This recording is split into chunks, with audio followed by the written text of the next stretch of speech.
Attorney Thomas J. Henry is recognized across the nation for taking on the tough cases and obtaining results that speak for themselves.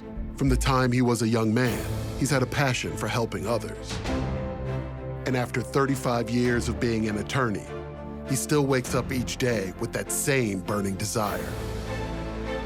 Thomas J. Henry, the name you know, the firm you trust.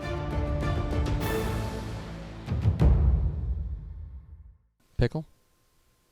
Hit the air. It's time for Monday Morning Fallout. Monday Morning Fallout, of course, when we overreact to the football weekend. Plenty to overreact to in this regional semifinal weekend. Let's start with my three big thoughts. Thought number one, calm before the storm. I think overall, last week was relatively chalky in the playoffs. Yeah.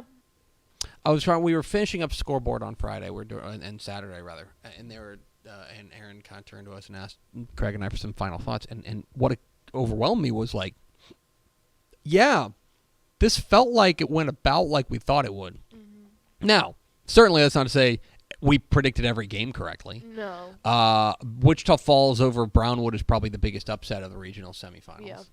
Yeah. There were some six-man games that went a little bit cattywampus. Erie County. Erie County, Shout out. Absolutely. Yeah. But at that point, it's not even that shocking because it's like it's a regional final. They've been on the hot pretty good streak, you know. Yeah. I mean, like for example, a lot of us picked Chilton. Burton beat Chilton 7-0. Head coach Jason Hodion. Mm-hmm.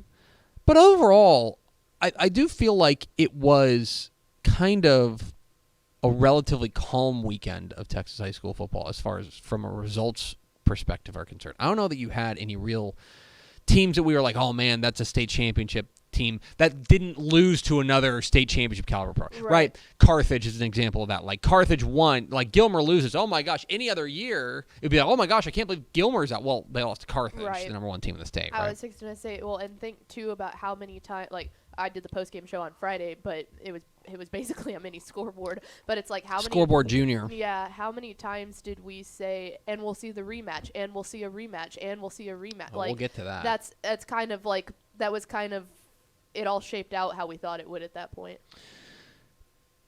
And it does lead to what will be a pretty hellacious regional final round. Yeah, there's some darn good games. It is, and so I do think this was kind of our last chance to take a breath. Like I said, it was that's not to say we predicted everything right, but like as far as things going relatively to form, I think you're not going to find many rounds of the playoffs that go to form quite like you saw last week. Yeah. So, it's number one. Thought number two, Texan-flavored title games. So it's championship week in college football. Mm-hmm. And we have 3 FBS teams playing for a conference championship. Yeah. Of course, with TCU. TCU we've been talking about there in the Big 12 championship. If they win, they will, I mean, they wouldn't screw over TCU if they win. If they lose, I'm certain they're going to kick them out of the playoff. Yeah. I mean, that's the stakes. Like, if they win, they're going to make the playoff. There's no way they're going to keep an undefeated TCU. They have to, or else there might be riots. Yeah, literally. Because I mean, too, you look at their strength of their schedule. It's a good schedule. Mm-hmm. Like, it's a good, and especially because all of their best wins were on the road most of the time too. Yeah, and then you also have UTSA and North Texas playing in the Conference USA Championship game. So you've got 3, both of which are attempting to win the conference and then leave. Mm-hmm. So I would need to look this up. The last time we had 3 Texas teams in FBS conference championship games, it has to have been a minute because normally, we could have had 4 if Houston hadn't done what they did. But all that is to say that we will have a reason to pay close attention to championship week, which is not always the case around here. When is the Big 12 championship game? Saturday. I want to say they usually kick at 11. I haven't looked it up, but I saw that the College Game Day crew is going down there for it. They should. That's pretty cool. They should. Shout out Matt Wilson. It's a good first matchup between Kansas State and TCU too. The Conference USA game is 6:30 on Friday. Okay. In San Antonio. Mm-hmm. So that's why they can't play the Alamo Dome. Yeah. Got it. And thought number 3, we meet again. You mentioned it. that we were running through the regional semifinal Sorry, I forgot results. this was one of your thoughts. And we have, if you were wondering, we have 12 rematches in the regional finals. 12 out of their 44 games this week. 12 of them we've already seen before. North Shore and Atascocita, Vandergrift and Dripping Springs, Burleson, Centennial, and Aledo, Fort Bend, Marshall, and Port Neches Groves, Wichita Falls and Decatur, Chapel Hill and Kilgore, which we saw in week 11. So this is the second time in like 4 weeks they're playing each other. Wimberley and Lago Vista, Whitesboro and Brock, Malakoff and Grandview will play for the 8th time in the last 5 seasons. Cisco and Hawley, another week 11 game. Shiner or Furia, of course. And then we have a state semifinal that's a rematch as well. Way back in week 1, Westbrook and Happy played. And so you have these, and we saw a few of those in the regional semifinals, right? Salina and Anna was an example of that, a game we'd already seen before. And Anna, we say it's hard to beat a good team twice, but they did it. You know, they were able to find that way. It's not impossible, most certainly. And some of these, for example, Aledo beat Burleson Centennial 64-21 the first time.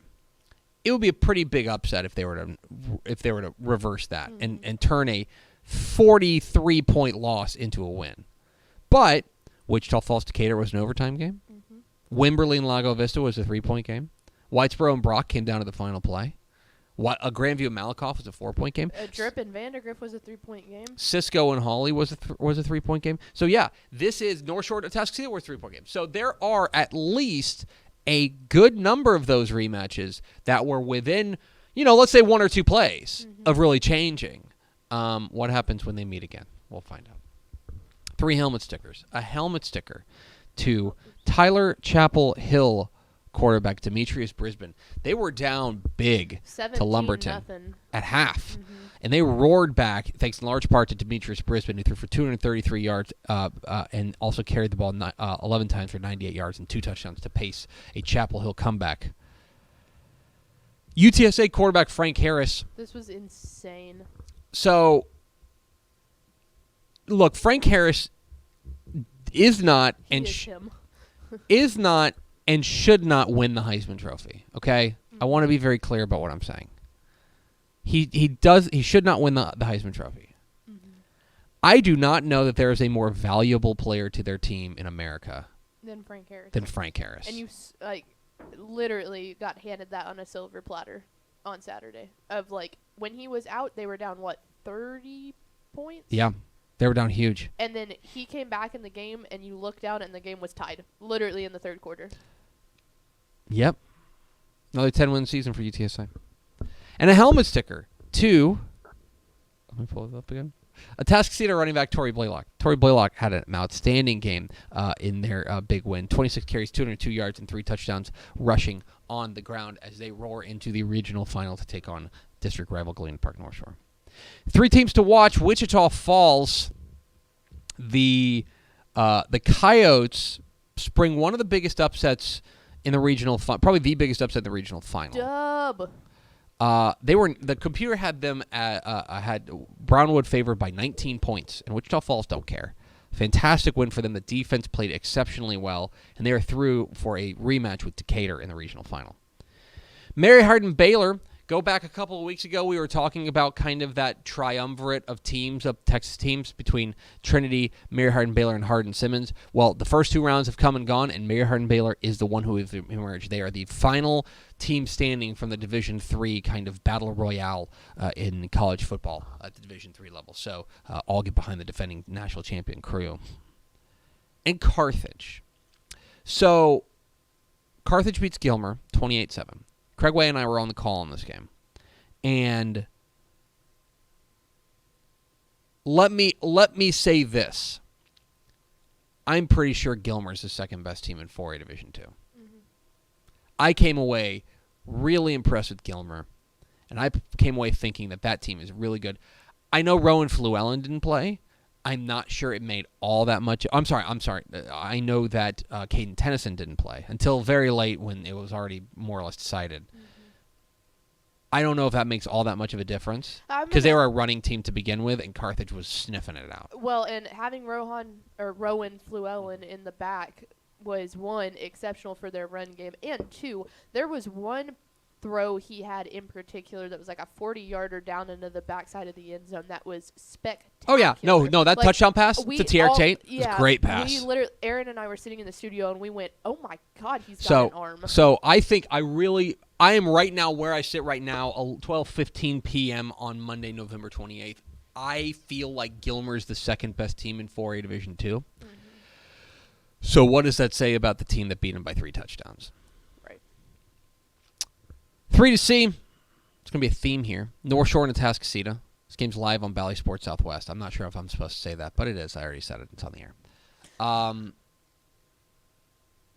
16-13 game the first time. How much has North Shore grown? How much has Atascocita grown? A spot in the state semifinal awaits.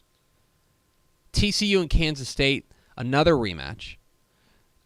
This one, of course, with everything on the line for TCU, a possible berth in the college football playoff.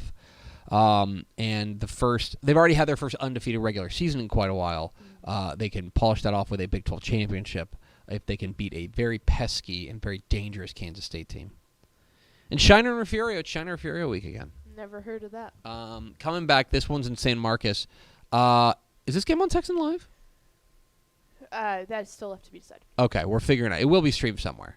But we will be locked in on that one there in San Marcos between Shiner and Refugio. Should be a lot of fun. That's 3 to C. That's Monday Morning Fallout.